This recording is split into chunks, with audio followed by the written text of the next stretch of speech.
Je vais vous montrer comment utiliser le lecteur OPH 3001, lecteur autonome, pour faire des inventaires sur EBP, gestion commerciale OpenLine.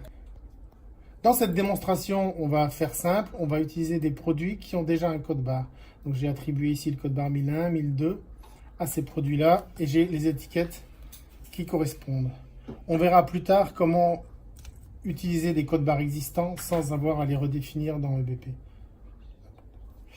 Le lecteur, c'est cet OPH 3001 sur lequel on a chargé le programme Soltiscan,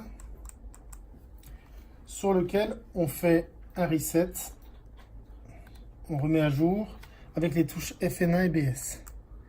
Vous faites la fonction Restart. Plusieurs programmes se présentent à vous dans la version 4.9. Vous choisissez le français, vous choisissez la fonction Inventaire. Et là, oui, on va fonctionner avec les saisies EBP et non pas les saisies universelles.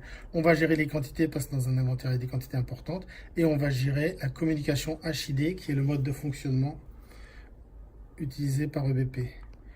On va mettre un délai de déchargement qui est normal, d'une valeur de 2 pour ce PC-là, qui n'est pas spécialement lent ni spécialement rapide. Les fonctions disponibles sur le lecteur, une fois autonome, eh bien, c'est le scanner de code barre. Je peux saisir la quantité. Je ne suis pas obligé de scanner 5 fois le produit quand j'en ai 5. Quand j'ai fini ma saisie, je fais la touche Escape et je vais décharger. Pour ça, ne pas oublier de le brancher d'abord. Côté EBP, on va zoomer fortement sur l'écran là-bas.